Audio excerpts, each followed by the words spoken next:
So today I'm Frank Sambrelli. Actually, every day I'm Frank Sambrelli, but today as Frank Sambrelli, I'm here to talk to you as the Executive Director of the Responsible Business Center, the RBC for short. As Kara mentioned, it's an incubator here at Fordham Machiavelli School for collective action among modern business, really, the leaders, CEOs, the C-suite generally, but really modern leaders who are attempting to collectively tackle the most difficult environmental and social issues across industries and bridge that work back to Gabelli in a learning loop that can transform the education journey of students, hopefully preparing them as the future responsible business leaders. The topic of today's session is exploring really the role that company innovativeness plays in talent recruitment, work culture, and employee engagement. And before I introduce my esteemed guests, I want to quickly share a few data points from the 2020 National Technology Readiness Survey conducted by Rockbridge. This survey asked US workers to rate their employees on American innovation and social innovation metrics. Let's see if I can do this successfully. Yeah, and whoops. So no surprise, companies that were more innovative obviously had greater retention, scored better among employees, and you can sort of see the very strong numbers in those particular areas, both on the social side and the innovation side of things.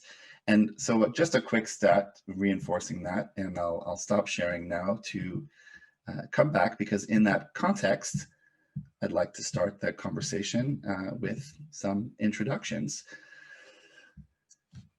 I'm here today with Carol Costello, R&D brand strategist for Spotify, something I listen to and connected to every day.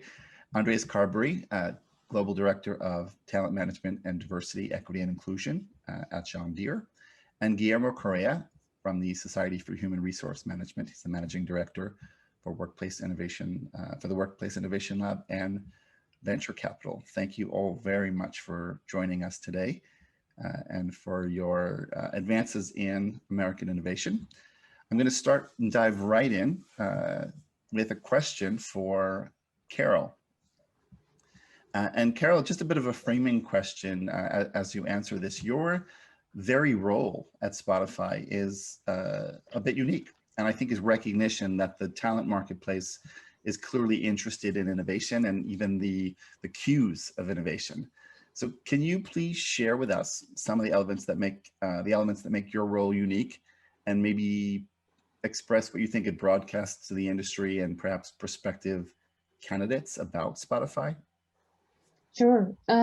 First of all, thank you for having me here today. I'm delighted to speak to everybody and to share some of the stuff that we're doing that I think is pretty exciting. I don't know of any other company that has my kind of role, but I'll tell you all about it. So my role is really to focus on our R&D brand strategy. R&D is basically, for all intents and purposes, our technical employees, and that includes engineers, that includes researchers, data scientists, designers, UX people, anyone that helps from a technical standpoint to put out our product. And my role is basically a recognition that the talent marketplace, and particularly the tech talent marketplace, is exceptionally focused on innovation, and in particular tech innovation. So we have acknowledged at Spotify that our how our technological innovation is seen is actually a very key driver for talent acquisition and talent retention. And we did a lot of research to kind of get underneath this and understand it a little bit better. And I think it's important to note that this isn't about associating yourself with an innovative company for technical talent. For technical talent, this is a much deeper thing. This is really about what you are able to um, contribute to a company, what you are able to learn at a company, what you are able to accomplish in terms of impact. So this is really about hands-on stuff that says, okay, if you're an innovative company, what does that mean in terms of what I can do there? Can I make a difference? Which we all know all employees want to be able to make a difference. We know that's a key driver overall. For technical people, this takes on a real tangible significance. And I think we all know just how important the war for technical talent is out there. I think the last statistic I saw was something like there are 1 million more engineering jobs than there are engineers. And, for companies like Spotify, we don't want just any old engineer. We want the creme de la creme. So understanding the drivers here have been very, very important for us, and being able to focus on and understand that, we need to show that being here means you are learning things that are shaping your personal brand as a contributor in your field. And my main role is to keep my finger on that pulse, both internally and externally, because how we talk about what we're doing from an internal standpoint is as important as what we talk about externally. So I'm always making sure that we have a proactive narrative going on out there that helps to amplify what our technical accomplishments are, and showing that we're constantly conquering new worlds. And that's not, for this audience, this isn't about saying, oh, we're rolling out a new feature. It's about what did you have to break? What did you have to do differently to get that feature out the door? So it's a different depth and level of conversation about innovation that I think is an important one. And also, what is unique about my role is that I don't sit in brand, I don't sit in HR, I don't sit in talent acquisition. I actually sit in the heart of engineering at Spotify in a product marketing role. On the very pulse. Sorry? On the very pulse of it all. On the very, very pulse of it all. And I am not measured in talent acquisition or talent retention. There's too many other factors out there for that. But what I am measured in is about reputation measurement. How is Spotify's innovation seen in the marketplace? And what do people know about it? And did they feel they can contribute to it? So anyway. Talk about innovation. Long-winded answer to your question. It was perfect. So innovation, not only in the work that you're doing, but even in the way the company thinks about your role and where you're positioned, and creating more of this sort of what we call this quantum connection, recognizing that all the elements are interconnected, even the less obvious ones. So, and I would say it extends to Spotify's customers as well. Maybe a subject I'll raise if we have time at the end. So I'm going to jump now to Andres. Mr. Carberry, I admit that I had many misconceptions about John Deere. I grew up in the Northeast, very far from a farm. For me, potatoes came not out of the ground, but out of a lovely little tray at Dina DeLuca, and I just thought they appeared magically that way.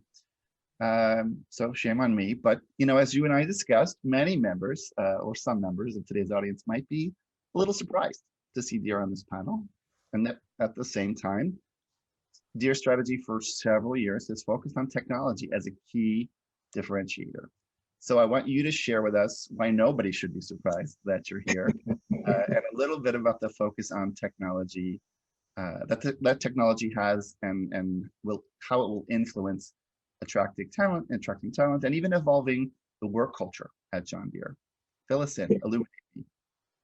Yeah, no, so listen, I have to also admit, by way of the Northeast, I'm from Jamaica, by way of the Northeast in New York for many of my adult years. So I can't say I was very far removed from your perspective either, Frank, to be honest. That's good. I'm not so embarrassed. So you're not alone in that respect, although, we did have, a small farm in Jamaica. But I will tell you that I was equally surprised, right? I'll be very honest, when I got the call from Deere at first to talk about this opportunity. And I have talent acquisition and DEI. And I'll tell you, one of the things is the brand, I think, still resonates globally, right? Everybody knows Deere. We make great products. I think culturally, we're a very humble company. And so much like our customers, if you think about it, the culture of the organization oftentimes takes on the culture of the customers and vice versa. We have an impact on each other. So I think the general sense at Deere is generally we just go after it, we just get it done, very humble, low-key type company. But if you really think about it, our innovation and technology really benefits the customers, but it's also significantly interwoven into sustainability, right? How do we feed the world, but also minimize the impact on land? So I'll highlight a few things to just give you a perspective of sort of where we have been, where we are, and where we will go, because of, quite frankly, not just our perspective on the market, but also what the needs of the world really are. So if you think about it, a couple of key things. Our population continues to grow, right? And there's no more land. I think we all know those two facts to be true, right? So a key aspect of anyone who's in farming, in growing, in infrastructure is how do we more effectively use the land in a sustainable and renewable fashion, right? So we limit the strain on the land while also, of course, addressing the needs of the world and of the population. A couple of quick examples. In a cornfield, you may have something like 8 million plants, right? In a wheat field, 100 million plants. So that means in every day, every cycle on a particular farm, et cetera, there are millions of opportunities to make decisions to improve yield costs and impact on the ground and the environment. So with those things in mind, years ago, Deere really started to focus on precision agriculture. And when you talk and look about Deere, that's what you will see as one of the key tenets of our path forward. And what that's meant over the years is the number of sensors that we have on our machines now. We have GPS on most of our equipment. We have sensors all over the equipment that allows the operator real time to make a number of decisions. In fact, some of our equipment don't even have a steering column, right? Because of the technology on it. You think about it, we don't have to worry, everybody's trying to go autonomy and automation. We're generally operating in a field, on a work site, et cetera. So, we're able to move forward a little quicker than maybe some companies that have to deal with things like people walking on a crosswalk in an automobile, right? Generally speaking, you're able to take some advancements a little bit further in the field. Don't see many combines on the interstate these days. Yeah, generally speaking, exactly, right? Not the mode of transportation for that type of stuff. But really, what we've done is, we've focused over the years on AI and machine learning, because that really has the ability to help us manage things. If you think about, I think when growing up, you look at movies, you'll see it in different movies, you'll think of like the plane flying over the big field and just spraying everything and that's it, right? One-shot solution. That's no longer the case, right? You think about it from a sustainability standpoint, no one wants that. Customers, we don't want that for our food. And in terms of our, and farmers and growers, that's an expensive proposition to just give this randomized one-stop, one shop fits all. So if you look at our equipment, what you'll see is we now have equipment that as you're driving through the field, they're able to identify a crop, corn, for example, or wheat, different from a weed, right? And they're able to also identify what kind of weed is it? What's the amount of treatment that's necessary to address that particular weed? All while the machine is moving through and applying in a very precise way, just the right bit of solution. So you're talking about water, you're talking about treatment solutions, all being precisely identified and moving through. When you think about planting, based on historical data, we're able to use AI and machine learning to pull together and understand how that particular row, how that farm, how that section of the soil has actually functioned over the years. and then be able to identify how much water do you need? How deep do you need to plant the seed? And that's the machine that's going through and doing all of those adjustments based on your historical inputs. And then along the way, if you think about it, a lot of these farmers are now operating from a smartphone, right? Or from a laptop at home. So they don't need to be in the field at all times. They can now be elsewhere and they can identify, okay, this problem has popped up. We didn't identify it historically. And so they're now able to go on their smartphones, et cetera, and manage their entire operations. So when you think about, as a result of that, the talent, as you talked about, Carol, the talent for our company has also evolved because the needs of our company has evolved. And that's been an ongoing journey along the way. But when you think about our equipment, it's not just these big pieces of equipment anymore, but it's really smart and innovative equipment that help our customers to more precisely, cost effectively, and with as minimal input or impact on the land as possible. So I will tell you, Frank, it's fun, it's interesting stuff.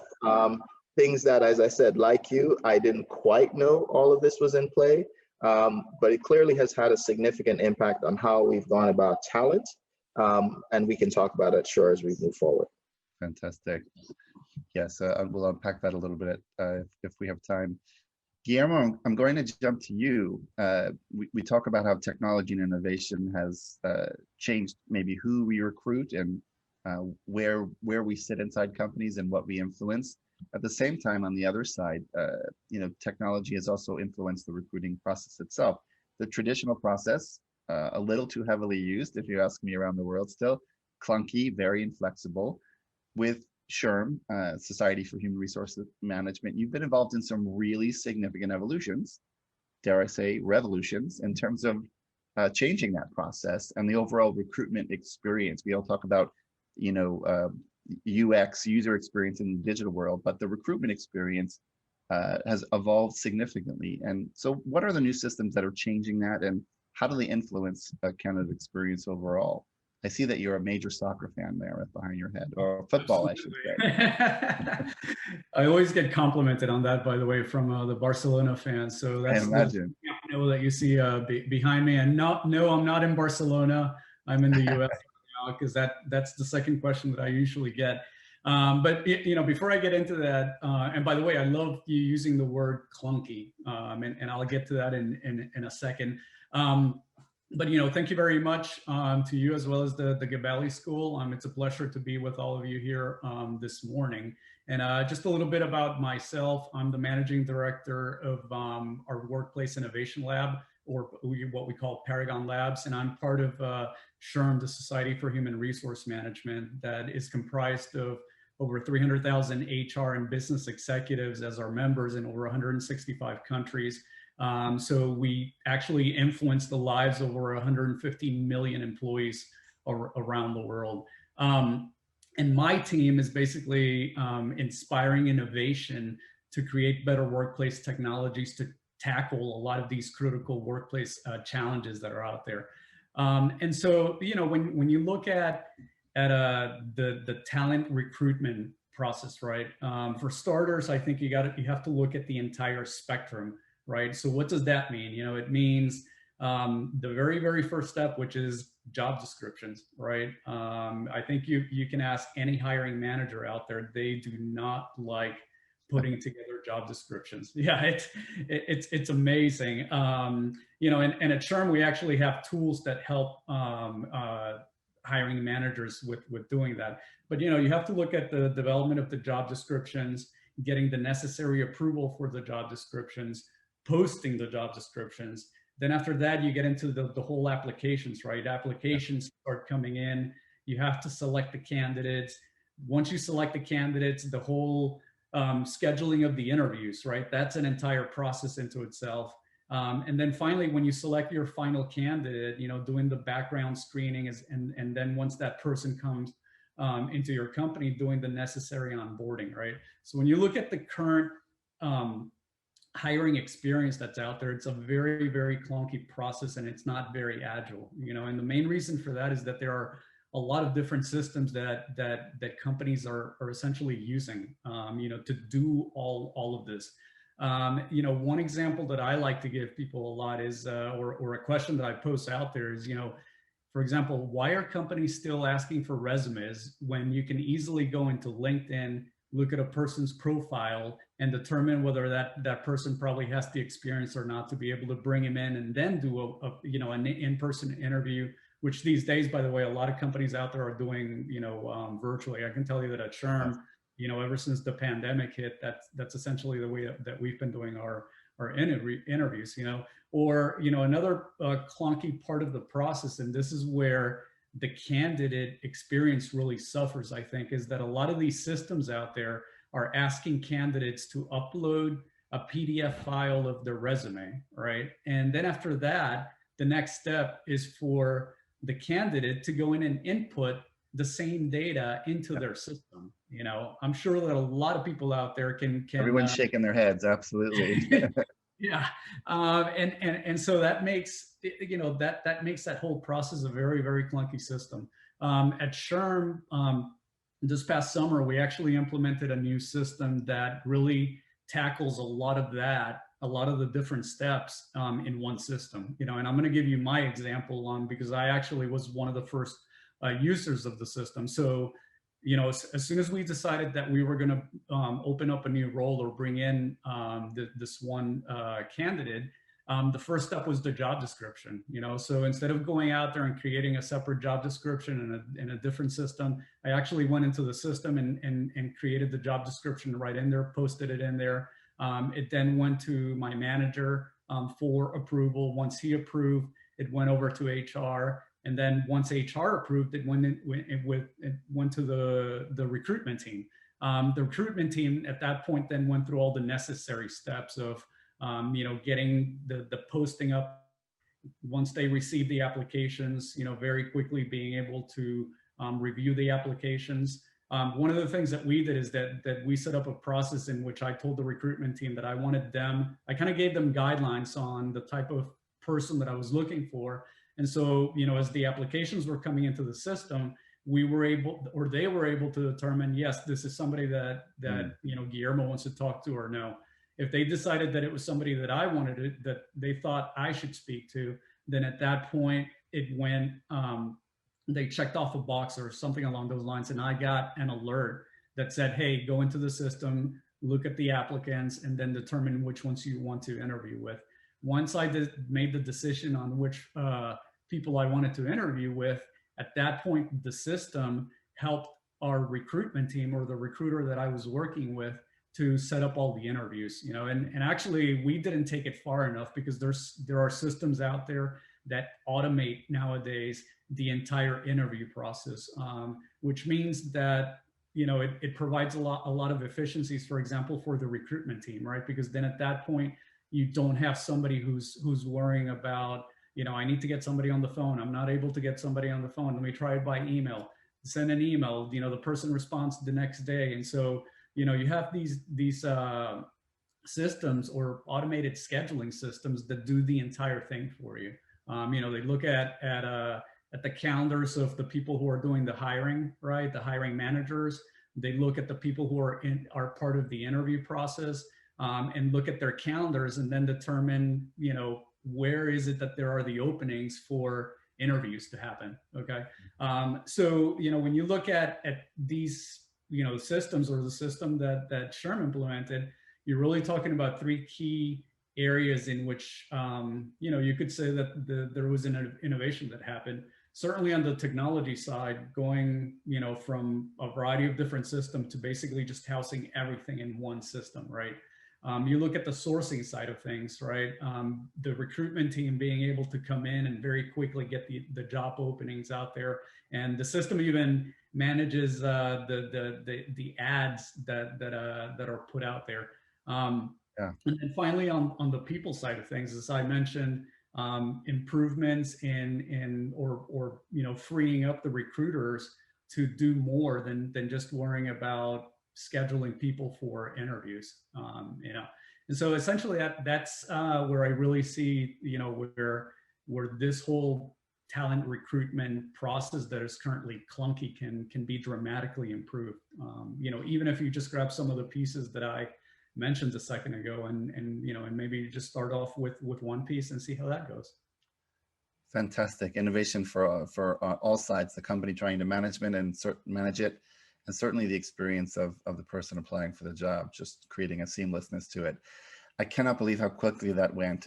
So before I pass it off to close to Dean Aksoy, 30 seconds, each of you. This is the wave the magic wand. What's the innovation that if you could wave your own magic wand, you would make happen today relative to the work that you do? I'll let any of you, big dream here, doesn't have to be even realistic, just something to look forward to. Carol, do you want to start? Oh, I think you're on. Yeah, that's great. a good question. I'm not sure I have an answer, because I feel like part of the process, I wouldn't ever want to part with the process that we go through for innovation. I don't want to skip any steps, because the juicy story along the way is what everyone, that narrative is very important to us. So I'm going to stick with what we've got. Sounds good. I love it. That's a totally legitimate answer. I Andre. guess I'll throw one out there. I don't know how off the wall this is, but I think, as we think about, talent and the talent that continues to drive our innovation, it'll be interesting to see where we go in this space of being able to team up in virtual environments, et cetera, where, we can have a model of a piece of equipment that we are all sort of interfacing with from different locations as we think about design, build, et cetera, because I think, we already have a very, very global footprint, and more, allowing us to tap into those talents and capabilities from wherever people are or wherever they want to be. We're learning from COVID that you don't have to be in one location in order to work effectively together. Right. Absolutely. And so I think as evolution in that space, as we go forward, allows us to go where the talent is more seamlessly. So that would be interesting to me. The great digital shrink, make the world smaller. Absolutely. Guillermo, 30 seconds. Yes. What's your magic wand wave? Sure. The magic one would be regarding finding the right talent for management positions, or choosing the right talent, I should say. There's data out there that suggests, or not that suggests, that confirms that 82% of companies actually fail in finding the right person for a management role. And there's a variety of different parameters that you can look at. On the SHRM side of things, last year we published data that showed that 58% of people quit their jobs because of their manager, because of toxic work culture. So I think that if I could wave a wand, it would be around that. And I can tell you that being very close with a lot of these startups that are innovating in workplace technology, there's some fantastic technology that's being developed right now that it's not yet commercialized. So. Yeah, I'll look forward to that. All of us have had those experiences, unfortunately. Carol, Andres, Guillermo, 1,000 thanks. Really fantastic, innovative discussion. We appreciate your time and talents today. Thanks for joining us. I'm going to pass to Dean Aksoy to take us home. Thanks for the opportunity. Appreciate it. Very much. Thank you so much, Frank, Carol, Andres, Guillermo, for this very fascinating discussion. As we come to an end of our conference, I just want to say congratulations again to all our top 20 winners in the American Innovation and Social Innovation Index. Your work inspires us, and I think what we're also seeing today from all the presentations and stories that we have heard is that innovation has the potential to make our lives better as individuals, as consumers, and as employees. And with that, I would like to also thank Rockbridge Associates and Norwegian School of Economics for their partnership.